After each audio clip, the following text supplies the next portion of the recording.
Hi, I'm Ali and a warm welcome to the Ceramic Repair Studio. So in today's video, I thought I would finish off these two lovely, beautiful vases. In my previous video, which if you haven't seen, I suggest you watch first, I did actually fill in the crack here from the base with some milliput, which is a super fine white. And on this larger piece there was a little bit missing just from the top here, if you can see on the rim here, and we used a darker colour of milliput, which was a black. So in today's video we're just going to finish off quickly sanding so it's ready for painting, and we're also going to be doing some painting. So let's get going. So what you will need is, first of all, for the sanding, some sandpaper, and also for the painting, various colour paints. Now I tend to use a mixture of powder pigments, for instance, and also acrylics. And when I do use acrylics, I like to use Winsor & Newton, the professional acrylic range. You get a better hue, better colour with it. I also collect plenty of bottle tops here, mixing paint and also glue, really useful and handy. A couple of cocktail sticks if you need to sort of pick the powder pigments or pieces of other mixing other paints in with the bottle tops here, and also a selection of brushes here. Now I tend to use sable brushes, but don't always have them, it all depends. And when I finish off with a ceramic glaze, if it needs to be glazed, I like to use a flat brush. I do tend to find it sort of, you want to be quite quick with it, so it tends to work better than a pointed brush. And the ceramic glaze I'm using is Rustin ceramic glaze. Now if you can't get hold of it, I know that a few of my community have actually used others from, I'm not sure if it's Winsor & Newton, but in America certainly you can get other varieties which do the same thing. But I do tend to, because it's quite expensive and it dries quite quickly, I do transfer it into a jam jar, so then you can just, it doesn't dry out too much. So let's get going first of all on the sanding here. So let's just take a look at this one here on the base here. Now with the sandpaper, I tend to use a mixture, and this is a waterproof one, and it is a waterproof, and they call it wet and dry because you can use it on wetness and also on dryness, and it comes in different types of coarse, and also at the back it will tell you how thick and dense and coarse it is. Starts from an 80 and goes all the way up to a 1200. I also like to finish off with, this is micro mesh, almost like a, makes it feel like glass at the end. Not necessary, but if you can get hold of some of this, this is great too. So we won't use anything too coarse now because we've almost kind of finished this. To the base, and I like to just finish off with a bit of sanding. Now I've already sanded, so we are going on to a lighter sandpaper. Now it's really important when you're sanding milliput or any type of crack with any other type of filler in it, that when it comes to the end you don't want to be just going up and down. If you do that, you're going to end up with a ridge. You want to go to where the original is and just very lightly press in to the milliput. This way you won't get a ridge. Just lightly do that. And then on the underside as well. Doesn't have to be perfect. These pieces aren't perfect. It's not like a piece of porcelain. They're quite crude pottery, absolutely beautiful. And then once we've done that one with the 800, we will then move our way up to a 1200 here. Sorry, 1000. So again, just taking off a little piece, and again doing the same thing, working against the milliput, and we just keep going through, and then onto the 1200, making sure these are in order for the other piece, and just keep going through there.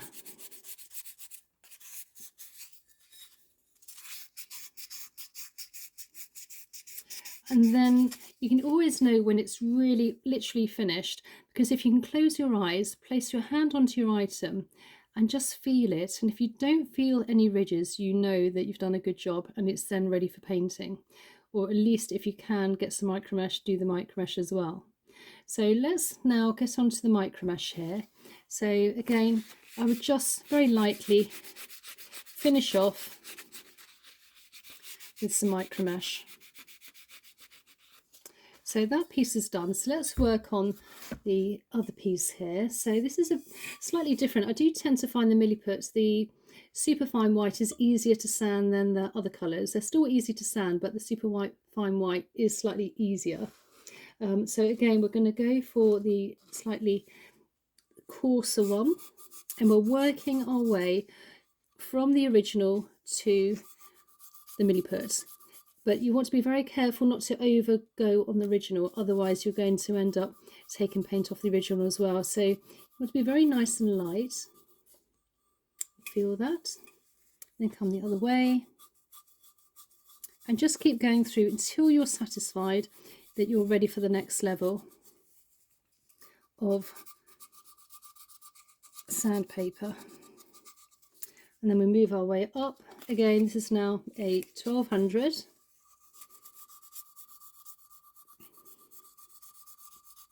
And because these pieces are quite crude, it's not too bad. It's, you know, you don't have to be completely perfect. Okay, just making sure that all the pressure is going towards the Milliput, not from away. And then I'm just going to use the 1200 here, finishing off.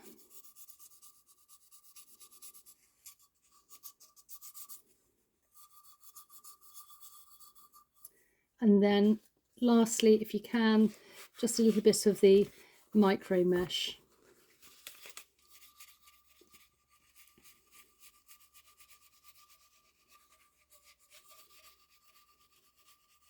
So once I'm satisfied that that's kind of together, ready for painting, let's get ready for painting. So first of all, let's go for this colour, this black one here. So it's black Milliputs, but we're using, it's quite a nice sort of blue tone to it here. So we'll just take our bottle top first, and I'm going to use a mixture of black. I think this one is Mars Black, and this is again Winsor & Newton Professional range. And I'm mixing it because I've only got ultramarine. Obviously you can't have every single colour of, you know, tube of acrylic or this, so sometimes you can mix and match them. I do tend to find personally though, by using acrylic, it is easier to actually mix together because you haven't got all those sort of blobs which need to disintegrate, if you like, such as when you're using a powder pigment. So let's just place just a little bit of black, and I'm using my cocktail stick where it comes in handy into my pot here. Again, always remember to place the lid on so nothing dries out. And I always have plenty of kitchen roll to the ready as well. And then let's just take some of our ultramarine, and let's take another cocktail stick. At this point I might just dip it in a little bit of water so it sticks to, and then just place that again in. I'm taking them apart slowly a little bit, and then just taking a brush with a little bit of water, not too much, and I'm going to mix up the ultramarine first actually. Now this may take a bit of time, obviously depending on the colour. It doesn't need that much black actually. So if you do mix too much, you can always take, this is why I always use plenty, and just take a little bit of the black, mix it with some water. It's quite a nice dark black actually, and then maybe just a little bit more of the ultramarine. Now at this point, when you're happy with the consistency and the colour, it's time to add just a little bit of ceramic glaze. By adding a bit of ceramic glaze in, it just actually locks the paint onto the item.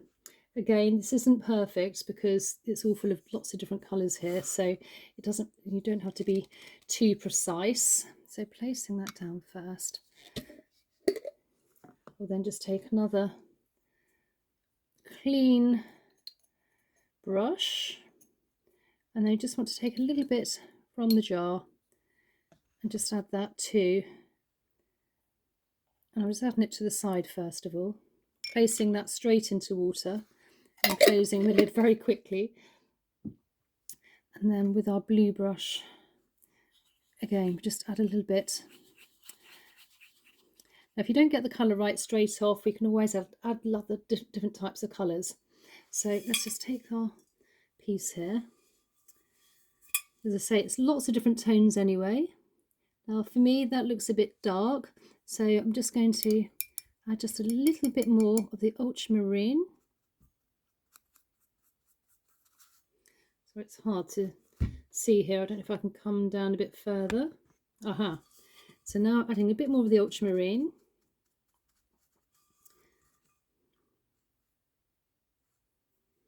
And then just placing it. Now, if you like, because as I said before, there's lots of different tones, you can kind of almost build up to it by just adding a little bit first.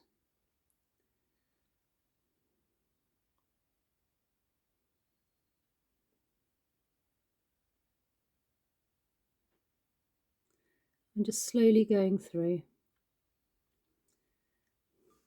Now you want that to dry, and then we can work on going a little bit deeper and a bit thicker, but not also forgetting just on the inside it's still quite dark, so we're going to add on the next stage just a little bit lighter and sort of start blending it through. There's lots of different dark tones and light tones to it,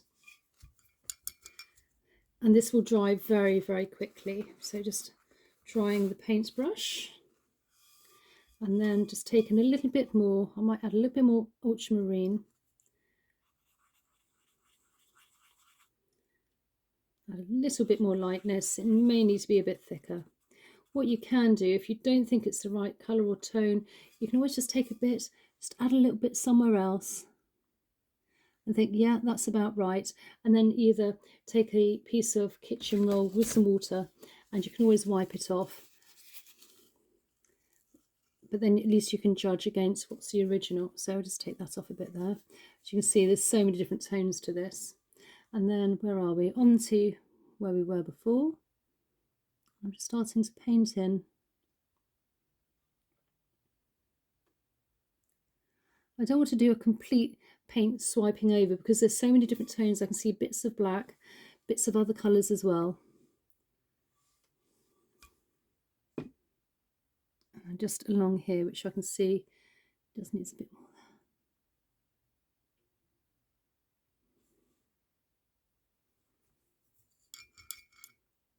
Again, always useful to have plenty of kitchen roll so you can just blend things through with a bit of water.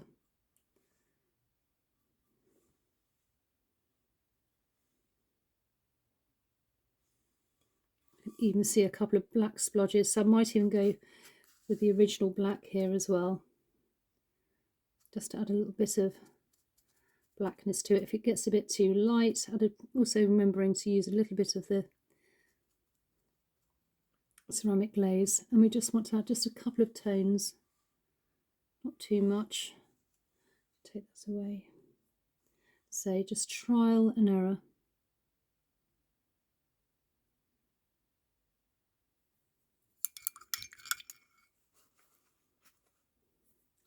And then blend through.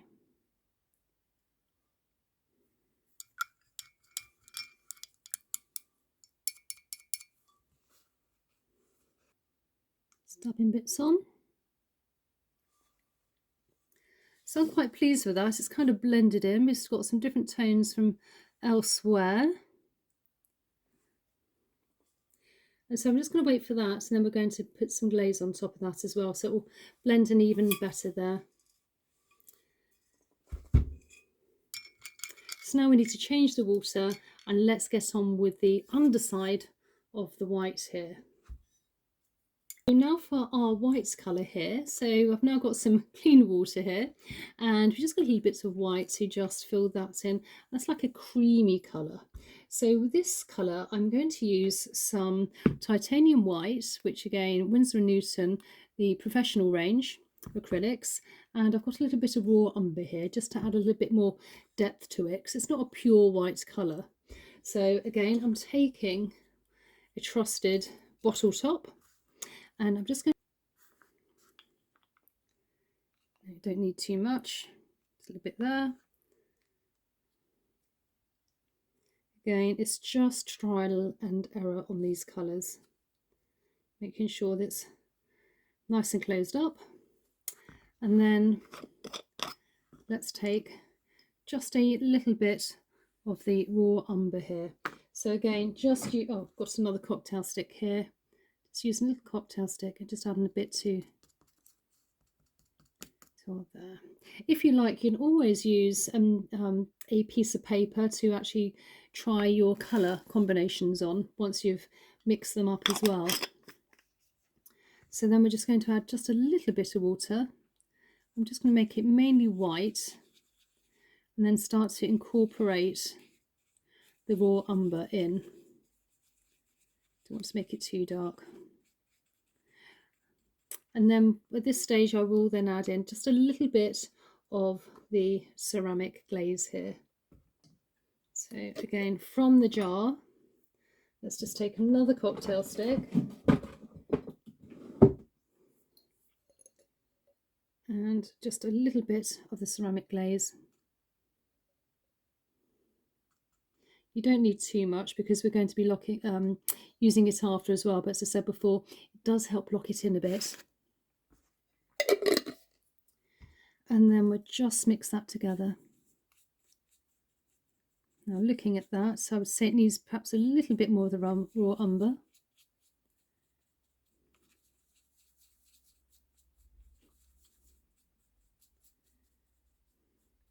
And if you like, we can always just try a tiny little piece. So we just come along, find our area. And that's pretty good actually. And then just slowly paint along.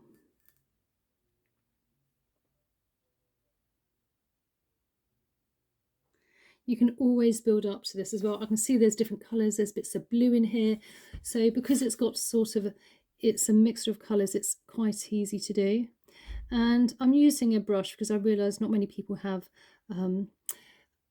airbrushes. And also these pieces are very crude and they would have been done by hand anyway. They wouldn't have been airbrushed. And sometimes it can look, I think, actually too perfect. So that's looking pretty good. So I'm just going to let that dry for a moment and maybe add just a tiny little bit more brown. I'm not going to do a complete coat because I want it looking lots, to get a little bit more definition. As I said before, it dries very quickly because we haven't made it too thick. And then just add a few more different tones.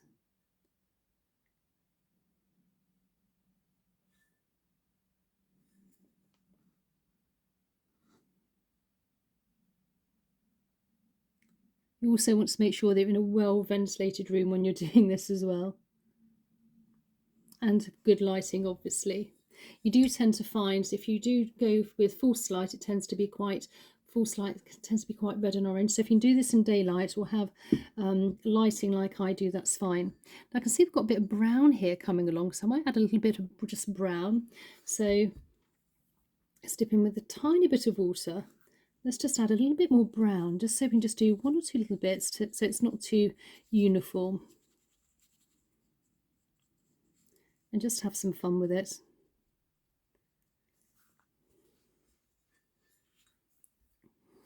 If you like, you can always place a little bit somewhere else and then just add a little bit more.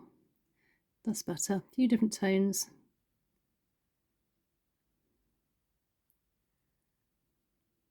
Just very lightly sweeping across.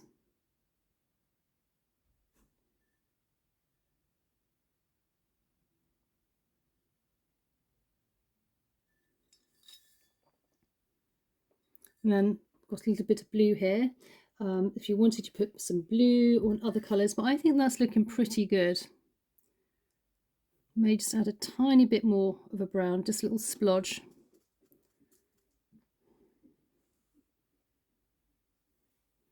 Just so we've got a few little splodges. And then just blend that through, if you can see there.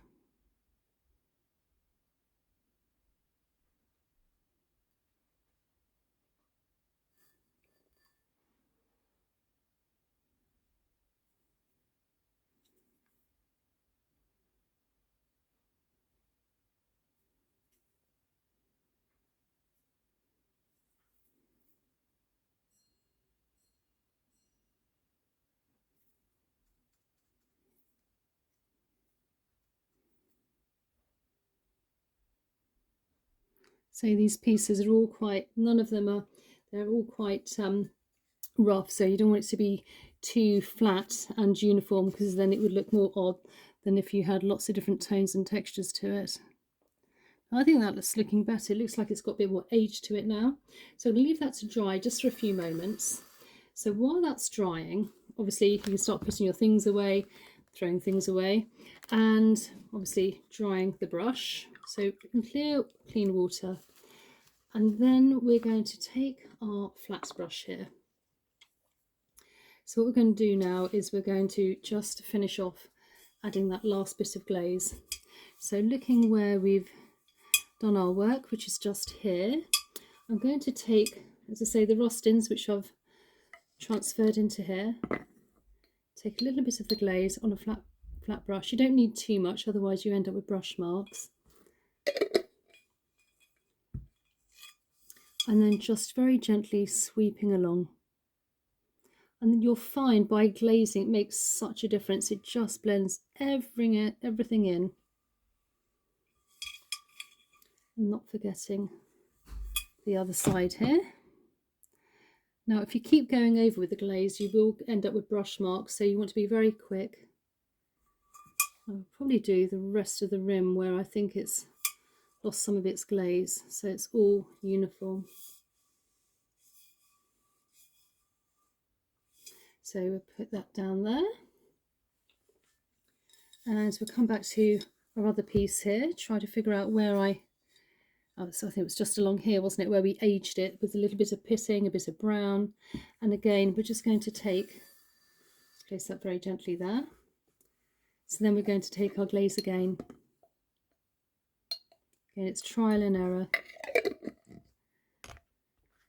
but you can always redo things. It's never finished. So again, let's find where we were, and then I'm just going to take my glaze. Now actually looking at this, if you can see on the blue it's very glazed and shiny, but on this part here it's more slightly softer. It's not such a bright glaze.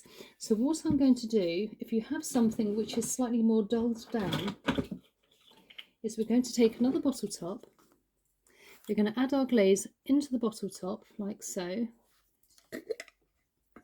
So just adding a little bit more glaze. So now our glaze is in the bottle top, and if you want something slightly more matty, just take a tiny bit of water, because this mats it down, and then just add it to the glaze so it's not so shiny. You don't want to make it watery, but just by adding a tiny bit of water just dulls down the glaze. And then we just want to find where our piece was. I'm trying to find where I did it now. Up there, I think. And then we just want to very lightly place. I say, and because we've added the water, it won't be so shiny, so it will blend in with everything else. And there we have it. So we'll leave this to dry. It won't take very long. The glaze only takes, I don't know, 5-10 minutes. Obviously we haven't done it very thick, so it won't take too long. So I hope you enjoyed today's video on these two beautiful pottery vases here. So we've actually coloured in and, you know, really helped sand as well the top of this lid of this vase here, and also the base here of this one here. So I hope you enjoyed today's video. Please consider subscribing if you're not already subscribed, and a thumbs up, and please comment down below, and I really look forward to seeing you in the next one. Okay, bye.